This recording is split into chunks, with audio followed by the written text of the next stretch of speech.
Good afternoon everyone. I am Apurva Prakash Rishi from Research Cell. Structure of Chapter 1. First, introduction. While giving an introduction, you have to briefly describe about the topic on the research that you are going to do. Second, to provide a general introduction about the problem area. Thirdly, while reading this session, one should get to know generally about what you are planning to investigate, and the introduction should be of 2 to 3 pages. Secondly, background of the study. Here you have to mention the previous and the current scenario about the regarding subject matter, that is on what you are going to study a research problem. Here you have to mention the current scenario and it should be related.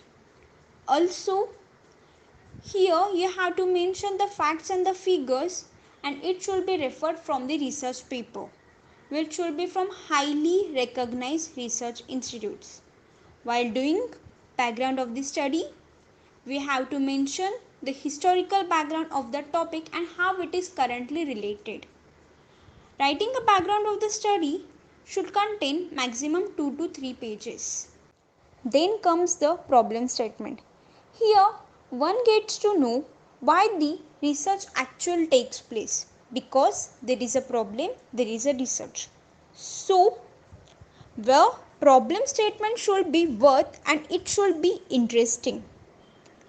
Whenever writing a problem statement, it should be related to our research area. There should be 4 major problems we have to write here and we have to discuss them briefly. Also, the problem statement should not be more than 2 pages. Then comes the research objective. As we are doing the research, what is the objective? Why we are doing it? So, we have to know why the research objective takes place. What is the purpose behind this research and what the researcher wants? It must be measurable and can be studied in detail. While writing a research objective, there should be maximum 2 pages. The research questions. The research questions are related to our research objective.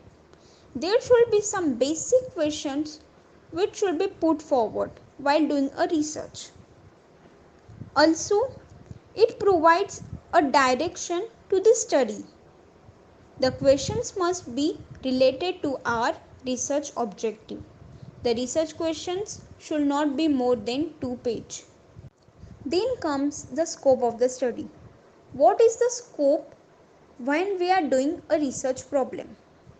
How far it can take place? It clearly tells us how the extension is and what exactly you want to study about the research problem here. There is a proper project proposed here. Also, while writing a scope of a study, here we get to know what are the points are included and excluded in this project. The scope of the study should not more than be 2 pages. The significance of the study, that is the importance of the research study that we are going to do.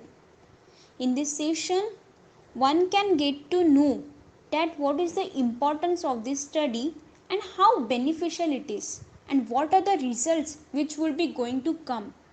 Also, here one can add a extra information, extra result for the existing database. The typically, while writing the significance of the study, it should be 1 to 3 pages. The definition of the key terms. There are some key terms, there are some keywords, there are some things that we have to state. We have to give a proper definition for it while writing a research problem or working on it. So, it must not be more than 2 pages, and while writing a definition, it should be preferably from a given specific authors. Then comes the chapterization schemes. Here we are going to describe about each chapter in short. We are going to write about each chapter. Also, we will be mentioning here the reference of your study, and the chapterization schemes should be maximum of 2 pages. Thank you.